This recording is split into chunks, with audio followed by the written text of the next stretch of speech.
આજે આપણે એકદમ બજાર જેવા ખસ્તા અને પડવાળા શક્કરપારા બનાવવાના છે। એકદમ ટેસ્ટી એવા બનીને તૈયાર થાય છે। તેની માટે છે પહેલાં આપણે મેજરમેન્ટ છે તે જોઈ લેવાનું છે।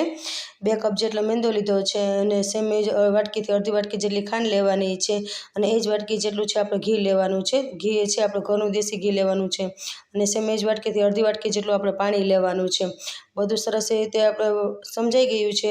હવે છે તે મિક્સિંગ બાઉલ લીધું છે, તેમાં 2 કપ જેટલો આપણે મેંદો લઈ લેવાનો છે અને ઘીને છે તે ગરમ કરીને લેવાનું છે। ઘી ગરમ કરી લીધું છે। હવે એ ઘી છે તે આપણે લોટમાં છે તે એડ કરી દેવાનું છે અને એડ કરીને થોડુંક એવું આપણે નમક છે તે એડ કરવાનું છે। નમક એડ કરવાથી આપણે શક્કરપારા છે તે ખારા નહીં થાય, કેમ કે આપણે તેમાં ખાંડ પણ એડ કરવાના છે એટલે તેનું બેલેન્સ સરસ રીતે જળવાઈ જશે। હવે ચમચી મદદ સરસ રીતે મિક્સ કરી લેવાનું અને જો તમને બતાવી દે આવી રીતે છે તે આપણું મોણ છે તે લગવું જોઈએ। મુઠ્ઠી બંધાય એટલે સરસ એવું મુઠ્ઠી બંધાય મીન્સ કે આપણું મોણ સરસ લગાઈ ગયું છે। ખાંડ અને પાણીને પહેલાં સરસ રીતે ગરમ કરી લેવાનું છે। સરસ એવું ગરમ થાય ઠંડુ થયા પછી જ તેનો આપણે ઉપયોગ કરવાનો છે। સરસ એવું ઠંડુ થઈ ગયું છે। હવે લોટમાં થોડું એડ કરતું જવાનું છે। લોટ સરસ એવો સોપ એવું બાંધી લેવાનો છે। લોટ સોપ બંધાઈ ગયો છે તેને ઢાંકણ ઢાંકી દેશું, 15 મિનિટ સુધી રેસ્ટ રહેવા દેશું।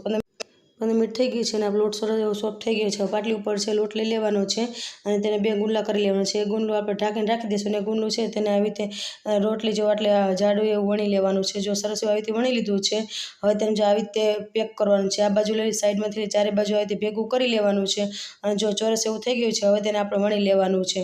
જો ચોરસ એવું ટુકડા આવી રીતે સરસ રીતે મેં વણી લીધું છે। હજી આપણે પીઝા કટરથી જે વધારાનો ભાગ હોય તેને આપણે કાઢી નાખવાનું છે અને ચોરસ એવો શેપ આપી દેવાનો છે। હવે ચોરસ એવું સરસ થઈ ગયું છે। હવે તેને આપણે પહેલાં ઊભા કાપા કરી લઈશું, પછી આડા કટ કરી લેવાના છે। આવી રીતે નાના નાના છે તે પીસીસ મેં કરી લીધા છે અને જો આવી સરસ એવા પીસીસ થઈ ગયા હોય તો આવી થતી તેને બધા અલગ કરી લેવાના છે। જો આવી સરસ અલગ થઈ ગયું છે અને પહેલેથી મેં તેલ ગરમ કરવા રાખી દીધું। તેલ સરસ એવું ગરમ થઈ ગયું છે।